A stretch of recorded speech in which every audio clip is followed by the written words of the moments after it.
Hi dear students, welcome to A2 Career YouTube channel. இந்த வீடியோல பாத்தீங்கன்னா நம்ம ரேங்க் லிஸ்ட் பத்தி தான் பார்க்க போறோம். கவுன்சிலிங்ல ரேங்க் லிஸ்ட் எத்தனாவது பார்ட், இது எந்த அளவுக்கு முக்கியம், இந்த ரேங்க் அப்படிங்கிறது எதுக்கு முக்கியம், ரேங்க் லிஸ்ட் அப்படினா என்ன அப்படிங்கற full detail தான் இந்த வீடியோல பார்க்க போறோம். ஸ்கிப் பண்ணாம ஃபுல்லா பாருங்க. நம்ம சேனலை இன்னும் நீங்க சப்ஸ்கிரைப் பண்ணல அப்படினா சப்ஸ்கிரைப் பண்ணிக்கோங்க.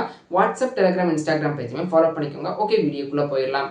பாராமெடிக்கல் கவுன்சிலிங்கை பொறுத்த வரைக்கும் பாராமெடிக்கல் கவுன்சிலிங்கோட செகண்ட் பார்ட் தான் இந்த ரேங்க் லிஸ்ட். நீங்க அப்ளிகேஷன் போட்டதுக்கு அப்புறம் டாக்குமெண்ட் எல்லாம் வெரிஃபிகேஷன் பண்ணி எந்த மிஸ்டேக்ஸும் இல்ல அப்படின்னா ரேங்க் லிஸ்ட் அப்படிங்கிறதுல உங்களுடைய நேம் வரும். இந்த ரேங்க் லிஸ்ட்டை டிஎன் மெடிக்கல் செலக்ஷன் கமிட்டியோட அஃபிஷியல் வெப்சைட்ல நோட்டிஃபிகேஷன் பேஜ்ல ரிலீஸ் பண்ணிடுவாங்க. நம்ம பாராமெடிக்கலுக்குன்னு தனி பேஜ் கொடுத்துருப்பாங்க, அந்த பேஜ்ல தான் ரிலீஸ் பண்ணுவாங்க. இந்த ரேங்க் லிஸ்ட் எந்த அளவுக்கு முக்கியம்னா, இந்த ரேங்க் லிஸ்ட்ல உங்களுடைய நேம் வந்தா மட்டும்தான் இந்த கவுன்சிலிங்ல உங்களால பார்ட்டிசிபேட் பண்ண முடியும். ஸோ அந்த அளவுக்கு ஒரு இம்பார்ட்டன்டான ஒரு விஷயம் தான் இந்த ரேங்க் லிஸ்ட்.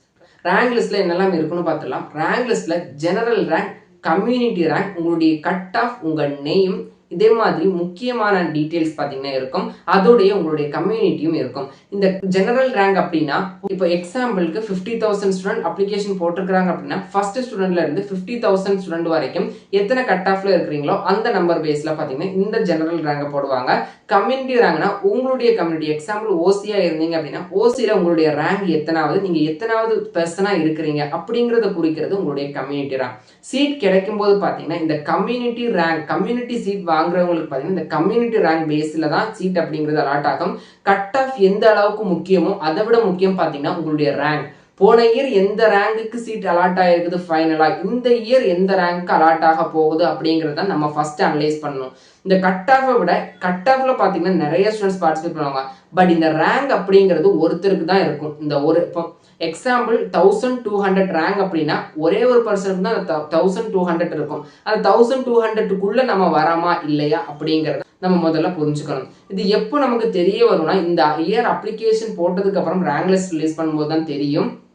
தென் இந்த ரேங்க் லிஸ்ட் பேஸ்ல தான் பாத்தீங்கன்னா உங்களுக்கான நெக்ஸ்ட் மூவ்மெண்ட் அப்படிங்கிறது இருக்கும். ரேங்க் லிஸ்ட்ல கண்டிப்பா நேம் இருந்தா மட்டும்தான் உங்களால சாய்ஸ் ஃபில்லிங் அப்படிங்கறத பண்ண முடியும். ரேங்க் லிஸ்ட் வந்ததுக்கு அப்புறம் தான் பாத்தீங்கன்னா கவுன்சிலிங் ஷெட்யூல் ரிலீஸ் பண்ணி நீங்க ரெஜிஸ்ட்ரேஷன் பண்ணி சாய்ஸ் ஃபில்லிங் பண்ற மாதிரி இருக்கும். ஸோ அந்த அளவுக்கு ஒரு முக்கியமான விஷயம் தான் இந்த ரேங்க் லிஸ்ட். ரேங்க் லிஸ்ட் பாத்தீங்கன்னா கவுன்சிலிங் உடைய செகண்ட் ப்ராசஸ். பாராமெடிக்கல் கவுன்சிலிங்கான அப்ளிகேஷன் இன்னும் ஓப்பன் ஆகல, ஜூன்லேயே அப்ளிகேஷன் ஓப்பன் பண்ணிடுவாங்க. எல்லாருமே வெயிட் பண்ணிடலாம். இதே மாதிரி கவுன்சிலிங் ரிலேட்டட் அப்டேட்டுக்கு பாத்தீங்கன்னா நம்ம சேனலை தொடர்ந்து ஃபாலோ பண்ணிக்கோங்க. நம்ம சேனலை நீங்க சப்ஸ்கிரைப் பண்ணல அப்படின்னா சப்ஸ்கிரைப் பண்ணிக்கோங்க. வாட்ஸ்அப், டெலிகிராம், இன்ஸ்டாகிராம் பேஜுமே ஃபாலோ பண்ணிக்கோங்க.